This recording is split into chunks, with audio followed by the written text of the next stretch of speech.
Hi. Hey, Lauren, how are you? I'm I think I'm supposed to ask you that first, but I'm here. How are you? I'm here. I'm here. Listen, Great. yeah. Okay, so I have so many questions and I think I'm just gonna get right to it because I have an issue with time, and so I want to make sure we stay on time. And my first question is about white space. I have the two previous books in the triptych with me. I have Citizen, I have Don't Let Me Be Lonely, two books that have been so dear to me. I have And fingers. that still tickles me. I can't when you hold that book. But um and I think there's so much that can be said about the way white space is laid out differently in these two books. In Don't Let Me Be Lonely, I think it's more of the off-white of white, as you put it in Just Us, right? Whereas in Citizen, we get this really stark whiteness that a mutual person in our lives, Lauren Berlant, has called sterile, even in a conversation you two had in 2014. And then we have the beautiful Just Us, where even in the dedication for us in this Black type, and it's so small in this white space, and we have paragraphs and stanzas and tweets and images and portraits, and then still so much white space and blank pages arranged on the page and in the book. And so I'd love to hear how you were thinking about white space in the making of this book in particular, which I realized I should have put the book jacket back on. It's naked. Christine, do you know her work? She's a fantastic photographer. I mean, it's a wonderful. Yes. It's at the mall. White space. I think when I'm putting together these books, I'm really interested in how you can get the structure to reflect the content, and in thinking about whiteness as a pervasive attitude, power structure, all of that. How can you just have the text, the negotiation of the text, be surrounded by that? And in terms of this book, the whiteness of the page, which I was very lucky to get Grey Wolf to be willing to cover the cost of that heavy white stock, which is always a negotiation because it costs money. And, but it also speaks to the subject, so it's intentional, yes, rather than that kind of newsprinty off-white of Don't Let Me Be Lonely. And in Don't Let Me Be Lonely, I intentionally wanted it to be that newsprinty because I wanted the book to reflect a kind of media, newspaper rag atmosphere. So how does the media inflect how we think about our history and the news in that book?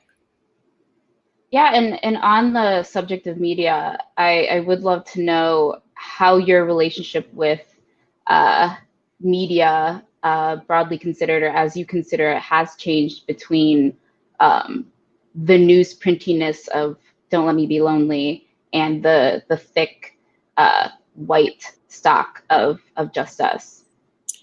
Just Us, as you know, is arranged with the verso and the recto page facing each other. And the verso page contains tweets, fact checks, images, etc.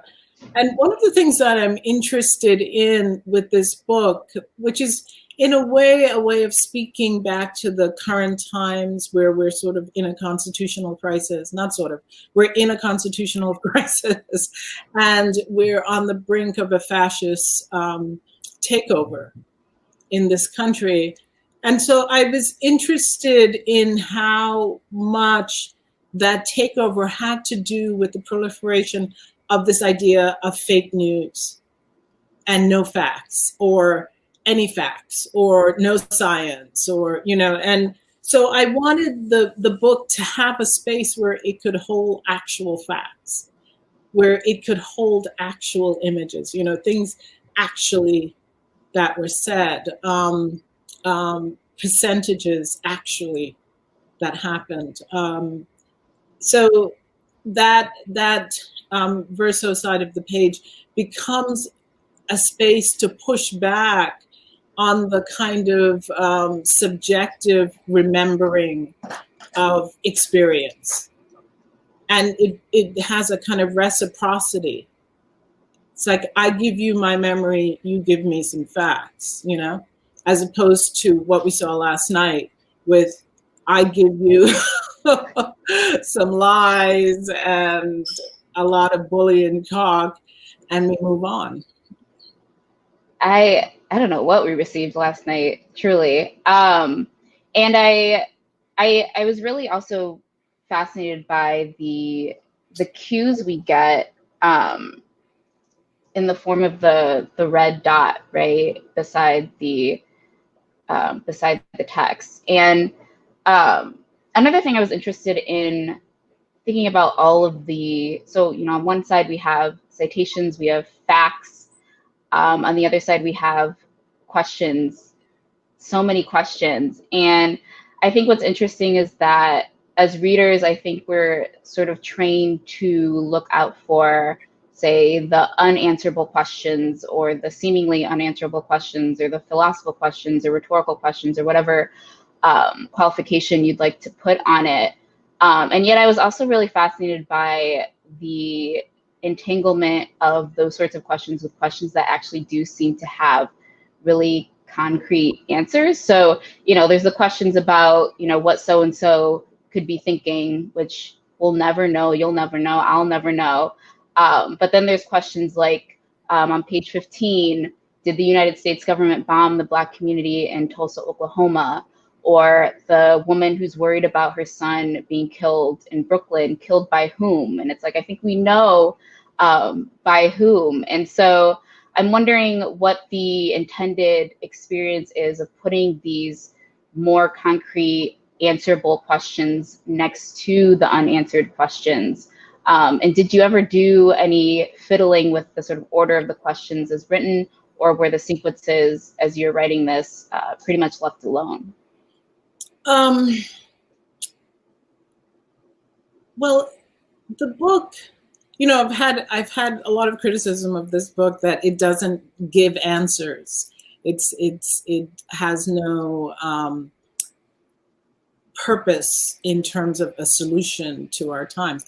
But it was never meant to be that. It was meant to be a process opened out to the reader, so that the reader could enter into the process of reading and understand that, you know, how it works for me is that I hear a thing, I associate to a thing, I might look up a thing, and then they're sort of invited into that wondering as well. And so those red dots, you can use them to go to the fact check or to the image. And sometimes the image is loosely associated with the text. And that, to me, is an invitation to imagine.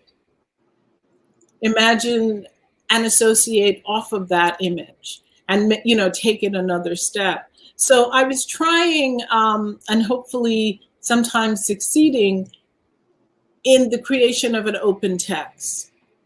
And that's important because of the ordering. There is no fixed order. You know, you could really just open the book and start it anywhere you wanted and read one of the essays or one of the redacted poems and then try that the next night. Or you could start from the beginning and move forward. You know, sometimes I think the more personal things might have been at the end, they might have been at the beginning. But in the end, it was a little bit a created sequence in the moment, but not a fixed sequence in terms of how I expect the reader to receive it. And those critiques you've gotten in regards to the lack of answers, do you think there's a racialized dimension to that? Or maybe there has to be, right? But what do you think that would? Well, I think this book was written a year ago, and it was written as a critique of a population that allowed a white nationalist to take office. And I don't just mean the 62% of white men who voted for this. And you can't tell me you didn't vote for this, because he said this is what we were going to get. He said, I'm going to build a wall. He says, I'm going to keep people out. He said you should deal with Black people like they did during Jim Crow, during the 50s. So he said it. So, people, this is what they voted for. So they're getting what they voted for.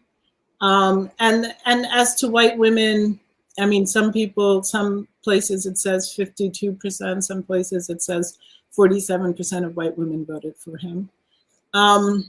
Either way, he got a plurality. Even if the vote was manipulated and stolen, still, huge numbers of white people who wanted something else didn't vote at all. And that says to me that they didn't care about the ways in which this president would limit the possibility for brown and Black people in this country. So the book was meant to be to walk in through another door in terms of looking at anti-Black activity from the neighbor to the executive office, and to really begin to take people on in terms of the falsity of the narratives of benevolence that they insist that I join them with by claiming they don't know stuff, So that was sort of the intent for the book. So I think when you have a summer of protests and what we've seen, I think certain readers are going to be like, okay, what's next? And the idea of having a conversation with somebody else, a close read of what might be going on in their imagination versus your own, seems not active enough. But, my feeling is institutions are made up of people. And we have let those people pretend, especially white liberals, to have one idea that they present to us of equity and democracy in this country, and then the actual activity that they're involved in that actually limits our own mobility and puts us in a world of surveillance and possible death. So the process of actually trying to listen to the other person so that we could know where we all stand is a process I think we've lost. We've gone beyond that. So it slows down everything in a time when everything seems to want to speed up. So I think that might be some of the sources of the irritation. That seems, I understand. I think I can see that. Though part of me also feels like that urgent questioning, or that urgent sort of hunger for the answer, the solution, is something that would still chase you if this came out 2 years ago, or 3 years hence, or something like that. I have a question about Afro-pessimism, and a question about the inquisitive mode this book takes, and also citations that, you know, do honor to Afro-pessimist thinkers. There's a somewhat sly reference towards the end of the book to a friend's language for the role of non-Black people of color within white nationalism, language calling them the, quote, junior partners of that project. And I think those who are familiar with Afro-pessimism recognize that language as belonging to Frank B. Wilderson III, who was cited by name earlier in the book. And you also include terminology from scholars who, whether or not they would identify their work or identify with or claim Afro-pessimism for themselves and for their work, have certainly contributed to the wider net of interpreting the world as irreparably made and sustained by anti-Blackness. So people like Saidiya Hartman, Christina Sharp, Orlando Patterson, Sarah Ahmed.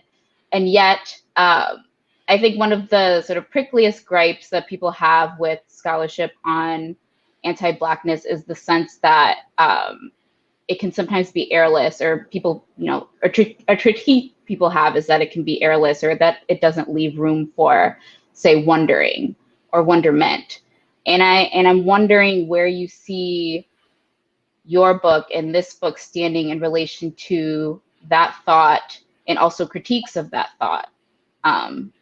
You know, also bearing in mind that that's, you know, it's really thoughts, it's so plural, a plurality of thought, but, you know, broadly thinking about studies on anti-Blackness that get cited here. Well, I think the reason you can find Frank Wilson, Saidiya Hartman, Fred Moten, Orlando Patterson inside Just Us is because obviously I read them. And I find their work incredibly important, but I am not them. And so that, I think, is the difference. You know, even in the sense that I'm a poet, you know, I work in a realm of a different realm in terms of the importance of affect and the importance of the emotional space of reciprocity and the encounter, by virtue of my genre, in a sense.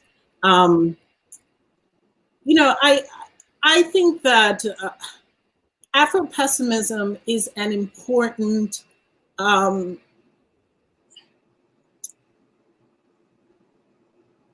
contribution to our ability to understand what it means to be in a culture where anti-Blackness is structurally embedded in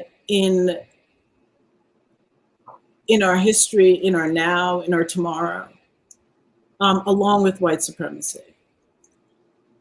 Where I might part, you know, I've talked to Frank about this, where I might part company with Frank has to do with my belief that if I'm here, I'm here.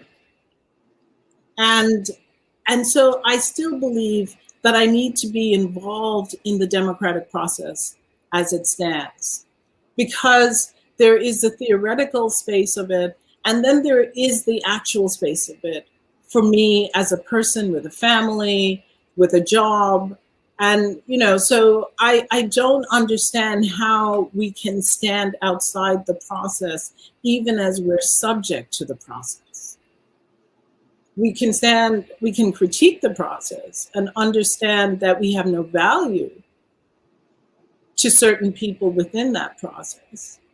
But we can't divorce ourselves from it, because to me, that's a way of divorcing ourselves from our possibility of change, for a possibility of living.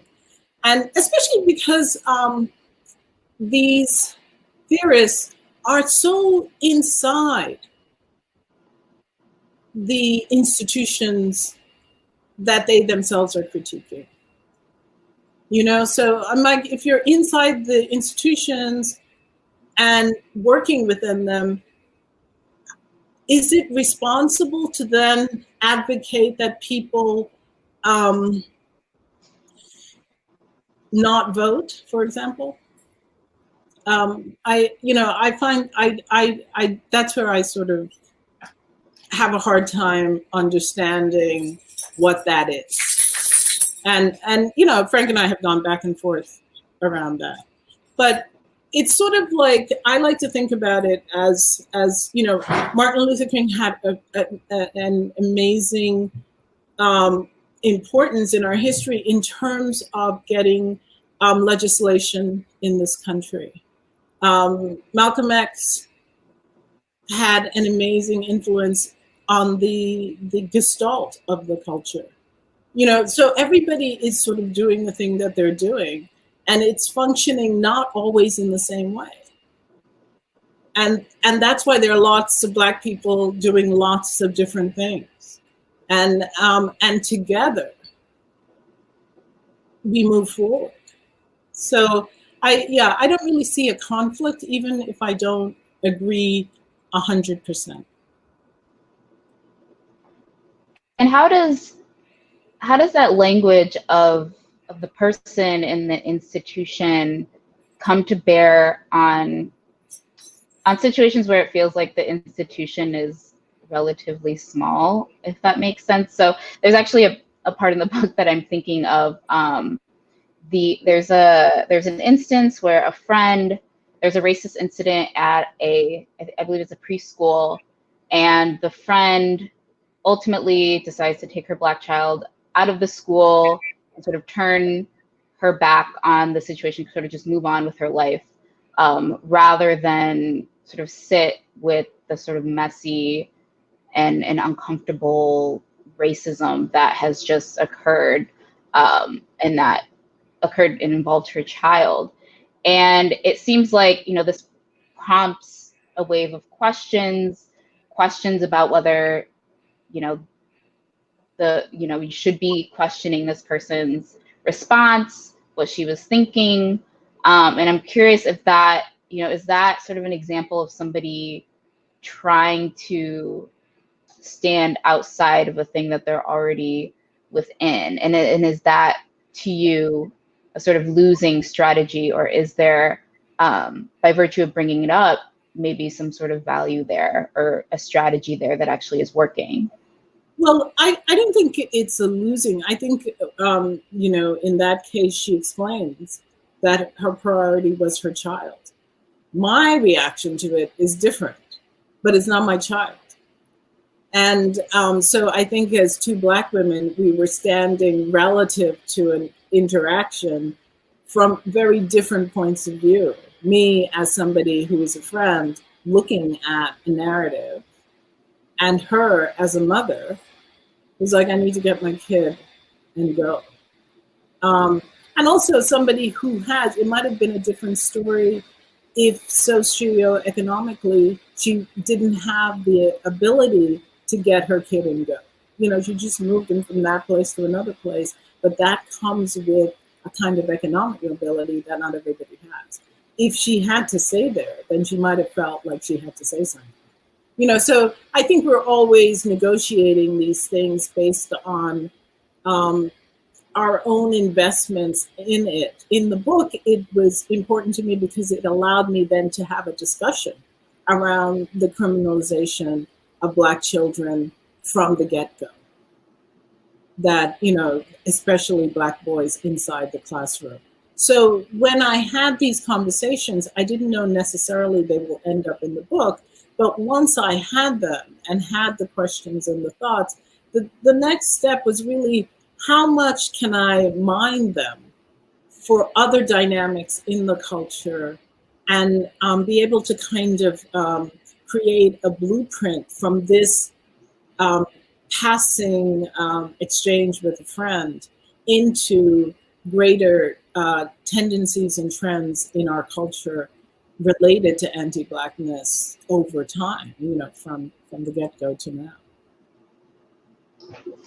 So we are shortly, we'll be turning to the video, but I did want to slip in one more question, mainly about the context of the situations that get reenacted in this book, which seem to predominantly occur in scenes of dinner parties and airports. And I'm actually really mostly curious about the airport, because I think it has become like this really compelling place for Black writers to document racial encounters like as they are happening. And you do that yourself with the tweet from Roxane Gay and the sort of hear response from director Barry Jenkins. I also recently read Isabel Wilkerson's recent book, and she documents there a lot of encounters where she is both either unseen or too seen in a way that's also really animated in your book. And I'm just so curious that, out of the gamut of, I'd say, like mundane activities and mundane encounters with racism that I'm sure you could pull from, why does the airport as one particular space of the mundane loom so large, and what makes it special? Well, it's two things. One, it metaphorically lends to the idea that if we're not having these conversations in our day-to-day lives, can we find a liminal space, a space outside of here and there, to create the time and the examination of these encounters. So there was that. I was really interested in using the idea of liminal space to mine white supremacy in a different way, white mobility in a different way. Also, I think airports are a place where you wait. It's kind of like before there was the airport and now there's the pandemic. Like you have this time that you're not rushing to this and rushing to that. You actually have to give over the time to the arrival of the plane, the delays, this, that. And I think because people in airports are not accountable to anyone, they act out in ways that they might not as explicitly in work. I mean, in our workplaces, they do as well, but it's a different dynamic. Often it comes with history. There's something like very crystal about the behavior of white people towards Black people in airports, where they don't know you. You, on a certain level, you don't exist, and they can be themselves, and they don't really need to be accountable to anyone. So I do think that they're often tired. People are tired. They're sleepy, and so they're acting from like a true place rather than a socialized place. Yeah, I love the experience of traveling with someone for the first time, because I think that's like being with someone at an airport. Like that is, you like know them in a way that like you could know them for decades and not know them in the same way as like when they hear that their plane is delayed or they something, whatever. I think we should turn to the video now. Situation 11. Is there anything you would like to say to preface this, or? Well, I think Trump has he sent out a tweet recently directed to white women in the suburbs. I don't know if you saw that. He said that the suburbs would be invaded. If not for him, the suburbs would be invaded by low-income housing. And that if Biden was elected, he would appoint Cory Booker to HUD. And I love the use of the word invade. And then, and in case you didn't understand, that low-income housing was supposed to be people of color, Black people. He then brought out the Black man, you know, Cory Booker, and so it was a tweet that's important to me. It's not in the video, but it's important to me because it points to a constituency that is complicit but hardly ever named inside of white supremacy. And so this video it finds its originating action in the actions of Amy Cooper, the woman in Central Park Ramble, who confronted the birdwatcher, or was confronted by the birdwatcher. And so that's the frame for it. Great. I think tech people will work their magic, and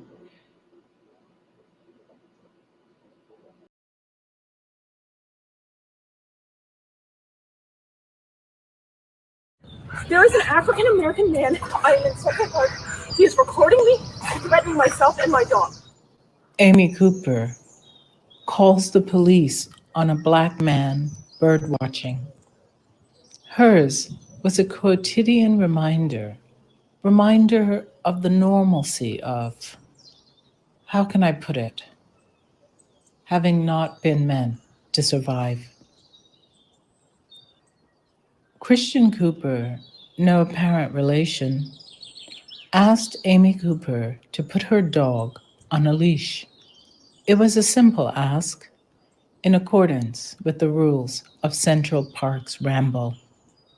I am enthralled with Cooper's affect, her plaintive 911 call of distress, I'm going to tell them there's an African-American man threatening intensified with each repetition of the phrase, I am being threatened. And there is a man, African-American. I am being threatened. He is recording me and threatening By the me third and my dog. repetition, her voice quivers, Man. I am in Central Park. but she's able He is to recording me, multitask and threatening myself and my reattach dog. the leash to the dog as she speaks. Like an actor heightening her fear in her performance of a line, she pushes on. I am being threatened. Cooper and I both recognize she can bet on racism, racial profiling, and possible unwarranted murder of a Black person to be supported systemically by random policemen, prosecutors, judges, and the carceral system at large. Our mutual socialization into repeated patterns of discrimination allows her to do what she does and prepares me to understand what she is doing in the daylight of what I am seeing. Where we part company, where we part, where I am no longer a part, is in her expectation that I will agree that she is afraid. Do fantasies create real emotions? Is Christian Cooper's possible death an acceptable loss? History says yes. Yesterday said yes. If fantasies are relevant to the moment, are they not also relevant to the consequences of the moment? Can I categorize Amy Cooper's behavior as an American story that plays fast and loose with notions of imagined fear? To imagine herself as a rescue, to imagine herself into a rescue narrative, is to activate a covert white female power trigger that can easily call in the violence of white men. One white friend puts it this way: Amy Cooper assumed her role as a piece of high-value white property in jeopardy, tapping into what she knows to be a salient catalyst for swift and deadly intervention.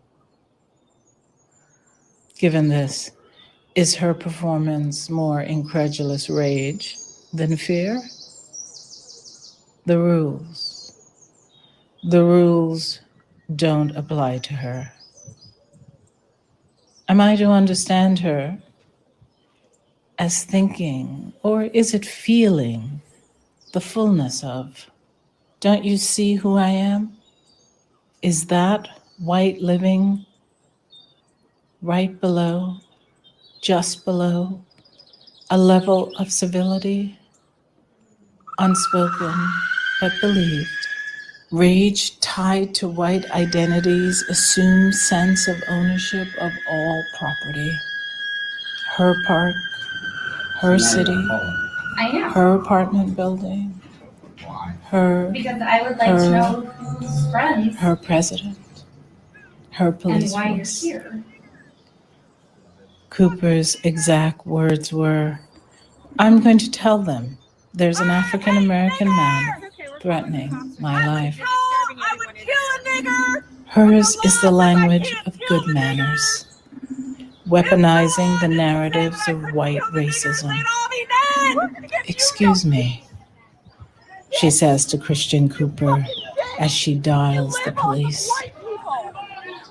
There are so many Amy Coopers, women like Lucy Foreman Hartley, the white woman who served as justification for the Tulsa massacre, the white woman behind the Rosewood massacre, the two white women behind the imprisonment of the Scottsboro boys, Carolyn Bryant Dunnan, who finally admitted to lying, but whose admittance could not bring back to life Emmett Till, or Linda Fierstein, who prosecuted the Central Park jogger case and willfully sent 5 Black and Latinx teenagers to prison for years.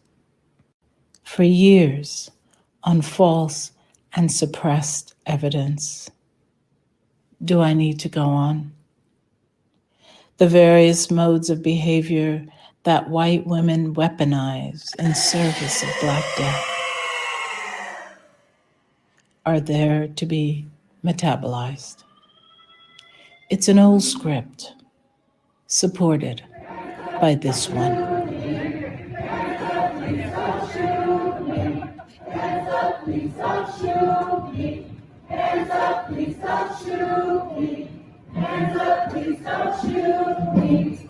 Hands up, please stop shooting. Hands up, please stop shooting. Hands up, please stop shooting. Hands up, please stop shooting.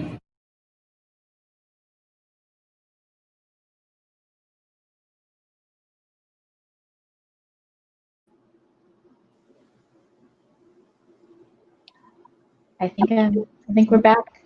Are we back? Welcome. Hi again. I wanted to make that video because I felt like I would, if I had written Just Us Now, that would have been a point of discussion, because I cannot tell you the number of people who called me afterwards and said, you know, what Amy Cooper did was racist, but should she have lost her job? Isn't that going a bit too far? And these are white people. And I feel like, you know, if somebody calls for, this isn't, you know, she made that phone call in the same 24-hour cycle of the death of George Floyd. And liberal white women have the gall to call me up and say, the fact that her company decided that she was not equipped to deal with clients who were at white or Black or Asian or whatever is something that they felt an affront with. And I, you know, I'm still trying to figure out what that is. Is it that they feel like if they do something, they're going to be caught, they're also going to be held accountable? That they felt like they needed to claim that the ramifications were too much. You know, one of the things that I was really sad about is that Christian Cooper refused to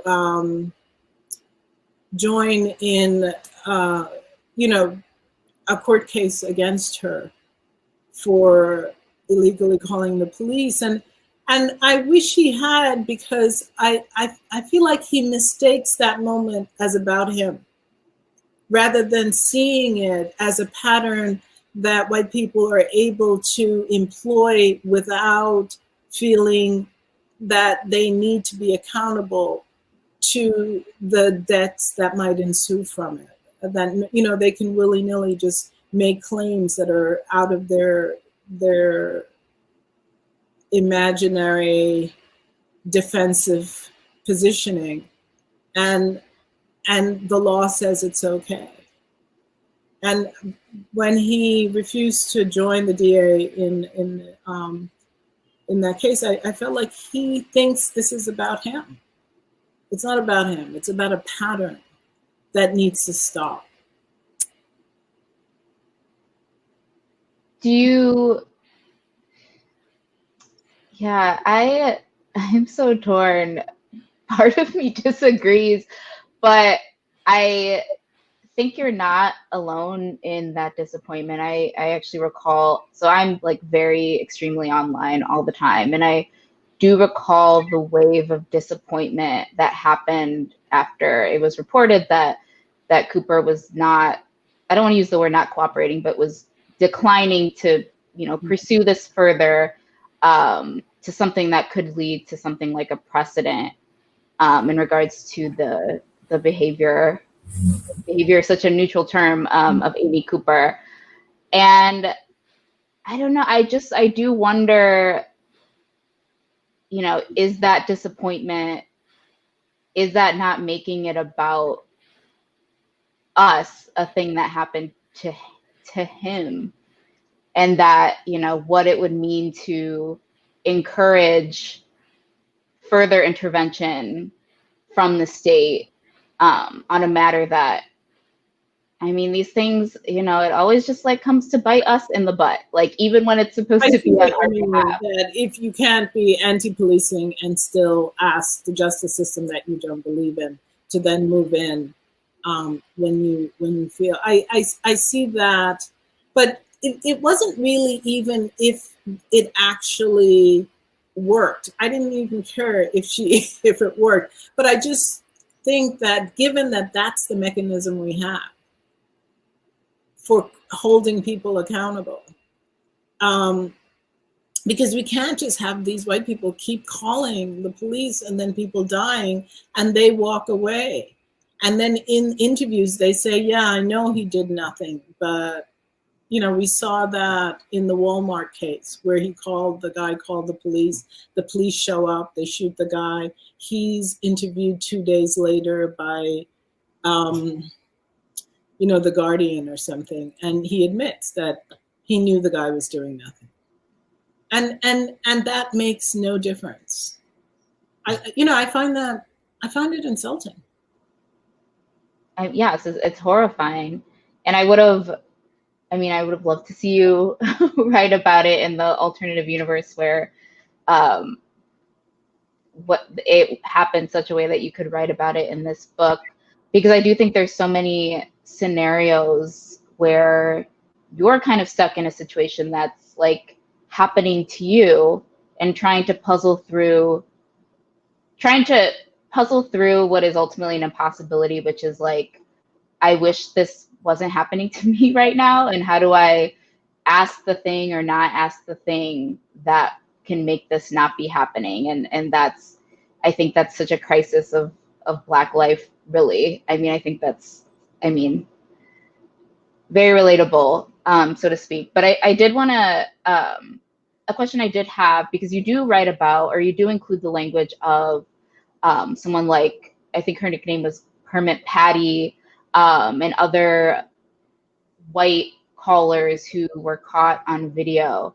And I do remember there was like a sort of a rash of these videos in the summer of 2018, and they were played for laughs, and these people got nicknames, but the Amy Cooper video seemed very different. And I'm not sure if it has to do with the coincidence with the murder of Floyd, but it just seemed like the genre of the video, even as it does sort of take the same sort of route as the sort of barbecue Betsy or Betty, I lose track of their names, but even as it's in a sort of a genealogical link to those videos, there wasn't, the humor seemed to have been like sucked out of that event. It was really about her name as her name and not a nickname, and not laughing at it, but really trying to get either justice or retribution or shame upon. Don't you think that it had something to do with Christian Cooper's response? I think there was something about the Amy Cooper video, because it wasn't a third party. It was, you know, Christian Cooper really came up against Amy Cooper. And the, you know, it's the kind of thing that if you were writing it from the imagination, no one would believe you. But they both have, you know, the fact that they both have the same last name. And so it's like the same slaveholder brought forward these two people from, you know, two sides of the same history, even though she's Canadian. And then he, you know, I've heard people say because he was a queer man, it took it into a different realm.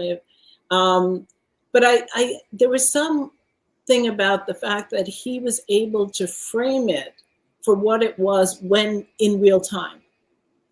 So it wasn't as if he was responding so much as saying, this is what you're doing.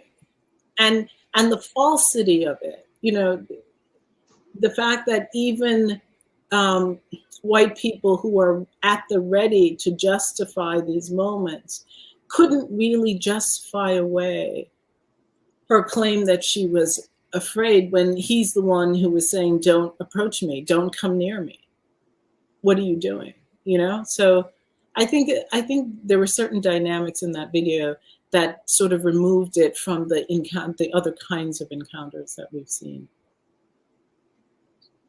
One of the critiques I saw of, I guess it was like a meta critique of the sort of hoopla around the Coopers,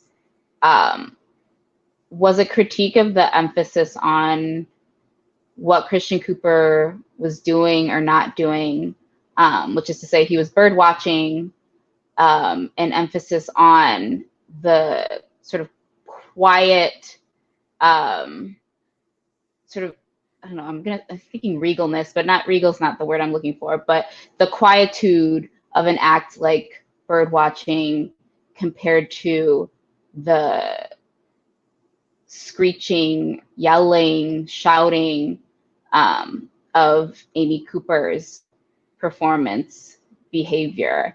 And I think some people thought that in sort of making Christian Cooper the sort of model, you know, in the language of, oh, he wasn't even doing anything, that in itself contains within it,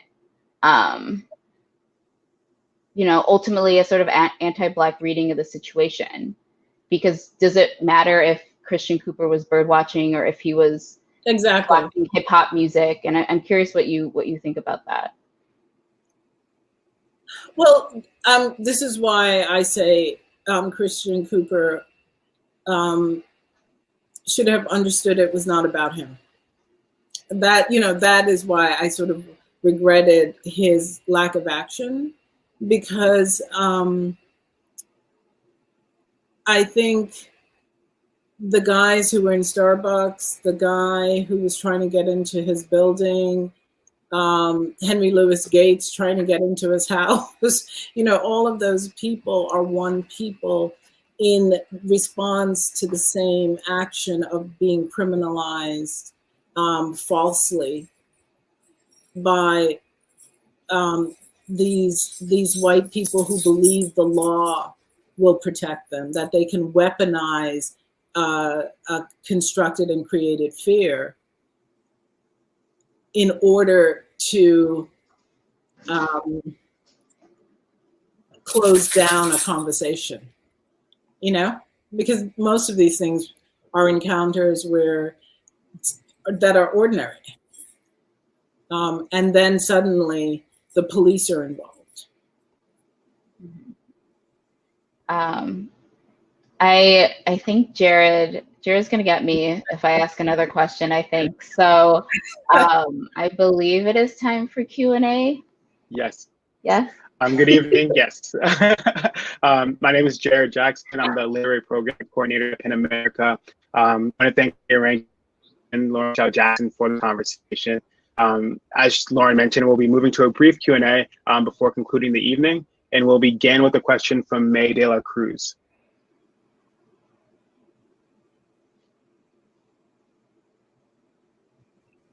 Hello, can you guys hear me? Yes, hi.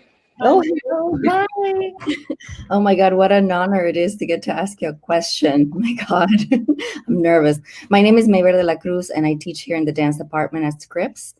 And I had sent in a question about, I guess, it's about Citizen. And it's about this idea. You talked about writing as an invitation to imagine, which in a way is related to what I'm wanting to ask about. And then you later said their imaginary defensive position. And I think of Citizen as this beautiful and insightful and critical exploration of the psychic life of racism and the interiority of Black-white relations, in particular in the United States, and that internal mental dialogue. So this may be a really hard question, but I wanted to know about how would you characterize, if possible, either through your own imagination or through anecdotes that you've accumulated since the publication of Citizen, how would you characterize the psychic life of the book itself? Of Citizen or Just Us? I'm sorry? Of Citizen or Just Us? Of Citizen. I was thinking of Citizen, yes. The psychic life of Citizen. Since its publication, yeah. Well, I think, Citizen lives in the space of the unsaid. It really is the project of Citizen was, how do I bring language to moments that happen like that? You literally are still trying to figure out, did that just happen? Did he or she just say that to me? And so how to sort of concretize that inside the space of a prose poem. And because those incidents were given to me, I didn't feel like I could give them an interiority, which is why I wrote Just Us, because then if I became the subject, then I could explore the unstableness of all of the emotional landscape that I am constantly readjusting and swerving and moving up and down, trying to locate myself inside of these encounters. So I think for Citizen, the lyric space of the unsaid, the way in which language allows us almost to bring up a picture of a thing, was the intent. But I didn't feel like I was able to mine the interiority so much in that book, not in the way that I felt I could in Just Us. Thank you, May. Next, we have a question from Larkin Barnard Bond, who will also be brought on stage. Awesome. Hi. Hi, I'm Larkin. I'm a freshman at Scripps College, and I'm so honored to be asking you a question. I loved reading your novel Citizen, or lyric Citizen, and I was interested. You wrote Citizen while teaching at Pomona College. How did your time at the Claremont Colleges influence and inform your writing of Citizen?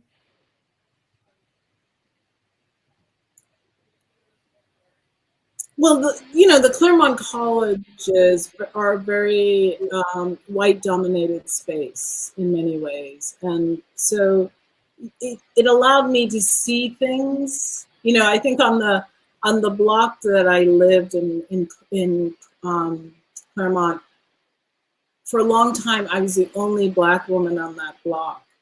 And so I always felt like I needed to invite my Black friends over so my daughter wouldn't think I was the only Black person in the world besides her. So it does, many of these college towns where especially where the housing prices are so high, they self-segregate in a way. It's, and I haven't been in Claremont in the last 4 years, so things might have shifted. But at that time, there weren't, it wasn't that diverse a place. So I think it allowed me to see the issues of citizen even more clearly. Great. Thank you. We have a question coming from Ariel So. Hello. Hi. Hi, I'm Ariel, and I'm a Scripps alum. Again, I'm so grateful for this opportunity to speak with you. I'm a huge fan of Citizen. And I wanted to ask, so in your essay, Liminal Spaces, you talk about needing to engage with people we don't normally speak to. And so I guess my question is, what would you say, or what do you believe is the single most urgent thing for us to do as writers to engage or to have the power to change, today's racial tensions and political climate, especially in the face of feeling unheard or feeling helpless and powerless? Well, I don't say you should do that. I said in a time when people are not doing that, I felt like I should do that. But I think the thing about any kind of creative work, you can't think about it in terms of should. You really have to go where the work takes you. I don't believe I am an activist. In fact, I have friends who have told me I am not an activist. I'm a writer. I'm experimenting with how to show a thing, how to enact a thing, how to bring process to the page. What does it mean to what's a conversation? In fact, was a question. The first question wasn't about race. It was about what's a conversation? What are we building when I'm trying to talk to you? Whether you're my husband or my child or a strange white man in JFK. So I was starting there, along with a deep anxiety around having a white nationalist as a president. Both of those things were sort of in play at the same time as I was working on this book. But I don't think as a writer you should, one can even make yourself go out there and write a book to correct racism or correct anything. I think you just have to follow whatever thing, even if it seems trivial, ordinary, frivolous. That's where I would go. That's where I would stay until I was made to move somewhere else. And so now we have a few questions just from the chat. And one of the questions is, how would you want your books to be introduced to high school students? How would you want your books to be introduced to high school students? Books that follow a line of inquiry, books that explore questions, books that are interested in the space between you and I and thou, books about intimacy, about friendship, about the lack thereof, inside a country committed to anti-Black racism, you know, anti-Blackness. I could do it that way. Wonderful. You know, you and Lauren both, you spoke about book jackets earlier. So one of the questions actually is, what inspired the cover for Citizen? For Citizen? For Citizen specifically. Yes. I'm like, no, just us. Yeah, right. Yeah, and you can answer both.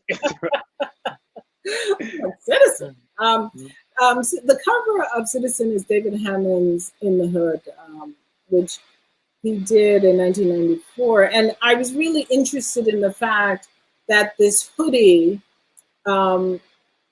which happened after the beating of Trayvon Martin, was still relevant after the death of, the beating in Los Angeles of, who do I want? You know, the LA riots. Rodney King. Rodney King. So that came out the cover came out in relation to that. And the death of Trayvon Martin, when people saw the cover, they thought it was about Trayvon Martin and his hoodie. So that overlap in history, where one moment is all moments, was part of the reason I was interested in the Hammond's cover. Also, I love David Hammond's work in terms of its poetic use of the object to stand in for the thing, for the dynamic, for the, you know. And I think we could sneak in one more, if that's all right with you. And it's, the question is, you've done a good job painting scenarios that make Black people feel seen. What do you hope the takeaway from these stories and encounters are? What was the original intent for how we, I guess, as readers are supposed to navigate these stories? You mean the essays in Just Us? Are we in Just Us now? I think it's a broad question. Just Us, Citizen. I don't know. All encompassing. What did I want you? I don't actually want you to take away anything. I want you to enter and experience the process of thinking and of wondering, and what does it mean to be curious inside these stories, to take the questions as an opportunity to have your own questions, to see the fact checks as a moment to associate to another event that you remember, or to have the image bring up another image. So I'm really interested in the book as an experience, as a very open text that works in the way the best lyrical moments work. So there's nothing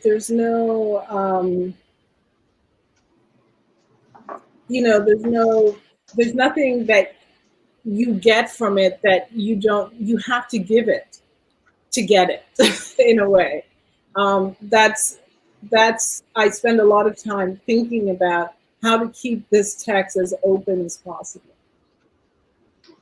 Wonderful, thank you. So yes, I want to thank you both again, and with support from this evening's ASL interpreters for a wonderful conversation. On behalf of our partners, I'd also like to thank everyone for joining this evening. Pen Out Loud is PEN America's signature event series, and we're honored to be partnering with the Strand Bookstore and Scripps Presents this fall. Next week on Tuesday, October 6th, come back and join us for our final event of the season. It'll be an evening with award-winning author Marilyn Robinson for a discussion about her new novel, Jack, her fourth book in her now classic Gilead series, which have won 1 Pulitzer Prize and 2 National Books Critics Circle Awards. Robinson will be in conversation with bestselling author Alexander Chee to interrogate the complexities of American history through a novel that resonates with the paradoxes of American life then and now. Tickets are still available. We thank you again, and we hope you enjoy the rest of your evening. Thank you both. Thank you. Thank you.